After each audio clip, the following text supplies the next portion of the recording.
Thank you so much, Todd. For a second there, I was really worried because I thought I'd have to use Melissa's slides, and like my talk has slides not working. So, like it says up there, my name is Steve. Just before I go into my talk, I want to take a second to thank the good people here at Unboundary who've made this event possible, the sponsors, and everyone, all of you here today to listen to us talk about all those things that we're so passionate about, that we've sort of dedicated our lives to working on. So, without further delay, AfriGadget. You must be asking yourself, what in the world is an AfriGadget? AfriGadget is actually a website, and to be more specific, it's a blog. It's a team blog. It's not headquartered at the building you see up there. There's not that many of us, and only 6 of us, all distributed around the world. An interesting story. We actually had never met. We've been running the blog for 5, 6 years, and had never met until 2 or 3 years ago when 4 of the editors of AfriGadget met in Kenya on the way to TED Global. Quite an interesting story. And AfriGadget is all about the idea of things that people are doing, ingenious, innovative things that people are doing to solve their problems every day in Africa. What kind of problems, you ask? Well, the stories we write run the whole gamut, from stories about how kids make soccer balls from nothing but a condom, old plastic bags, and a ball of twine. You actually have to go on the website and watch the video of that, how that happens. It's amazing. They make a ball from a condom. You know? To stories about the gentleman over to the right there. His name is Simon Wacharo, and he hails from Kenya. A lot of you know the guy to the left, whom I'll be talking about in a bit. But the guy to the right, Simon, had an interesting problem. He grew up in a place called Taita, which is in the foothills of the Rift Valley in Kenya. And every day when it got dark, life shut down because he didn't have electricity. And he thought to himself, what can I do to make my life more interesting when nighttime comes? So he built a windmill. And he's now made a $6 figure income doing this kind of windmills commercially. This is one of his installations in a place, in a remote town in Tanzania at a girls' secondary school. This is what he's doing for a living now, actually building windmills to power places where there's no electricity available. So the idea of AfriGadget, the whole idea of AfriGadget about ingenious ways in which people use technology around them to solve their problems ties in very well with the idea of repurposing for good, the main theme of this conference.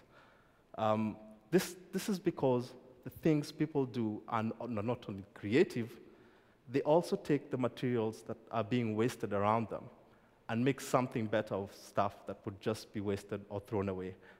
Take, for example, the question of empty water bottles. We're having a hard time out here in North America in figuring out what to do with empty water bottles when we're done drinking water. Well, one of the stories we've written about in AfriGadget is about kids who take empty containers, a couple of old pieces of steel, wheels cut out of a sheet of rubber, and make a toy that they play with. This is not only creative, it's also a great example of repurposing, something that would otherwise be completely wasted. You can also have creative and functional solutions from the very same water bottle. Fanta bottle, a product of Coca-Cola, headquartered right here in sunny Atlanta. You take that, and it turns into a water spout for diverting rainwater into a capture bucket to be used for other things, watering plants, cleaning, that kind of thing. You can also have whimsical solutions, whimsical repurposing of materials to do something other than what the materials were originally meant for. Empty Coke can turns into a little scooter toy of the Italian School of Design. If you look very carefully, you might see the Coke can somewhere in there. You have to really look, though. You can also have very, very whimsical creations coming out of the very same waste materials we've been looking at all through. A hanging garden, for example, consisting of water bottles tied on a single rope. You put in water at the top, it drips slowly down and waters plants all the way through. And to the left, the recipe for that bad feeder there is an empty water bottle, some seed, an old stick, and you've got something beautiful in your garden to bring birds in and entertain you in the morning. So you can see that what we're writing about at AfriGadget is really ties in very well with this idea of repurposing for good. Just a couple more illustrations of this idea.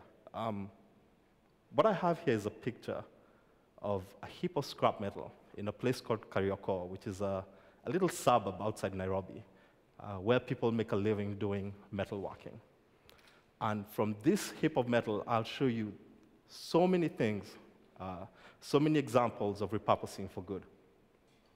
You have empty tin cans gathered from that very same pile, cleaned up, and they're used to create little kerosene lamps that are used by people who don't have electricity in their homes for lighting in the evenings. From the very same pile of materials, the very same pile of scrap, old metal files, taken together, repurposed to build welding machines that cost a ton of money down there, most of which people don't have. The idea is that this welding machine, every time the design of these welding machines makes one, it's a unique creation, repurposed from the materials that he has at that point in time. Not two of them look the same, not two of them act the same, not two of them work the same. It's a great example of repurposing for good. From the same pile, an old bicycle wheel transformed into a flywheel to run a set of bellows for the ironsmiths that I talked about earlier. Now, this particular example is particularly interesting for a very specific reason. The repurposing here isn't to come up with a new end product. It's to build a tool that's then used to repurpose more materials from the same pile of scrap metal and make more tools. Right? That flywheel was used to run bellows that are made to make the chisel, the stone chisel that you see here. Amazing examples of repurposing. And in a nod to Adam, who spoke earlier, shipping containers, I had to get my little jab in here. You take a shipping container and you make this. This is a storage unit that a gentleman outside Nairobi uses a storage for an outgoing garage that he runs. Completely functional. The biggest advantage that it offers him as a businessman is that it gives him a safe place to leave his tools every night, while he would otherwise been forced to pack them up, take them home with him, and come back with them day by day. So repurposing isn't just about materials, it's also about repurposing packaging and transportation units. So I've spent the last few minutes talking to you about the idea of people solving problems with African ingenuity, what we talk about at AfriGadget. And I just want to take a couple more minutes now to sort of try and connect you with the people actually doing this. Because we found as editors on the website that that's what resonates best to our readership, the idea of connecting to people who are actually doing this. And I'll take you through a couple of their stories and just show you what they're doing. The first guy I have up on the screen there is a gentleman named Dominic Wanjihia, who's from Kenya. Now, Dominic, to me, is truly a great example of almost a Renaissance man, a practical Renaissance man. He's the guy who invented the hanging garden I showed you earlier, with the bottles lined up that just drips water down. And, very, very beautiful item there. And what I have up on the screen is something called a solar dryer. And this is a product that allows preservation of food in places where there's no electricity. You put your food in there, pop the whole thing in the sun, the food dries, and it's automatically preserved just by that process. It's made, this particular example is being made from new wood, but it can be made entirely from repurposed materials, plastic packaging, materials salvaged from other older applications. And what you have now up here is the exact opposite of a solar dryer, again made from repurposed materials. This is a solar chiller. It works by evaporation. You put water in it, and the sun evaporates the water and keeps the content of the cooler cold. Paradoxically, the hotter it is, the colder the stuff that's inside gets. Very, very ingenious. Dominic's newest invention is a parabolic mirror that's not parabolic. He's figured out that he can cut his mirror into little strips, carve each of them just so, adjust each of them just so, have a mirror with a flat profile that still focuses point on the light and heat on a single point, and can be used for applications such as cooking and so on, heating and so on, but still have a flat profile that's easy to transport, easy to ship, easy to sell, easy to stock somewhere in a supermarket, for a supermarket, for example. Just really a very, very innovative product. And again, a great example of repurposing because this is built from salvaged material. Yeah, very, very cool. Another gentleman I want to talk about, lots of you might know this guy. His name is William Kamkwamba. He's now an author among many things. He wrote a book called The Boy That Harnessed the Wind. I think it's currently on the New York Times bestseller list. I'm not sure it's still up there, though. But William's particular claim to fame is that he built a windmill. He had the same problem that Simon Macharo, whom I talked about earlier, had when it got dark. He had no way to study, and he dropped out of school because he didn't have the fees to stay in school. So he decided to self-educate, and he made up his mind to come up with something that would allow him to read at night. And so he invented a windmill entirely from repurposed materials. You can see the old bicycle up there, repurposed blades for his windmill. He built a couple more of these windmills which went into use in his village, and has since gone on to do many, many great things. AfriGadget actually wrote about William back in 2006, before he was a TED fellow. One other guy I want to talk to you about, the gentleman in the middle there, Philip Isohe. Philip is Kenyan, and what he does for a living is he makes model planes. Not just any model planes, but beautifully detailed, intricately designed, and crafted planes. If you look at that plane, that's a model of a turboprop, not a turboprop, a prop plane with exquisite detailing. You can see the antenna at the top there, hinges on the door, the handle, all very, very beautifully done. Looking at the inside, you've got a working console with lights and marked gauges. These retail, some of them retail to up to $1,000. Beautiful products. He does it all with repurposed materials, waste materials. One more guy I want to talk to you about. This last gentleman's name is Mubarak Abdullahi. He comes from Nigeria. Before I tell you about Muhammad, I want to tell you one more thing about AfriGadget. We at AfriGadget have gotten to the point where we're beginning to feel pretty confident that we're getting good at picking TED fellows.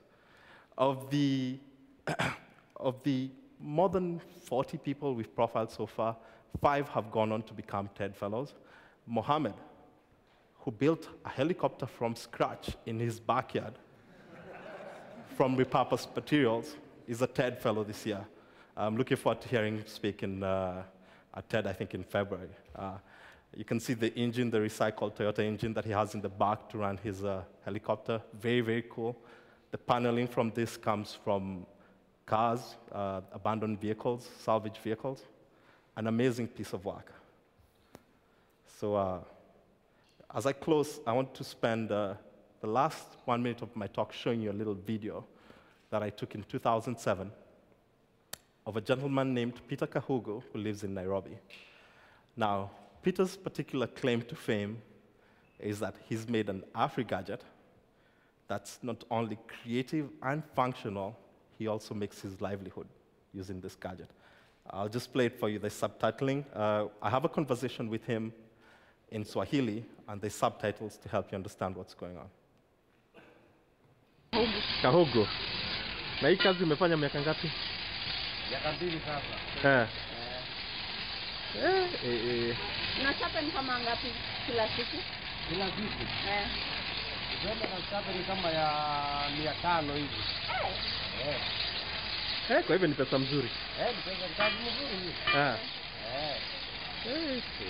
Hata mimi nimependa kuona vile umefikiria hii teknolojia ukaiunda ukatengeneza kitu mzuri hivyo. Hata mimi nimependa. AfriGadget.com, repurposing for good in creative and ingenious ways. Thank you.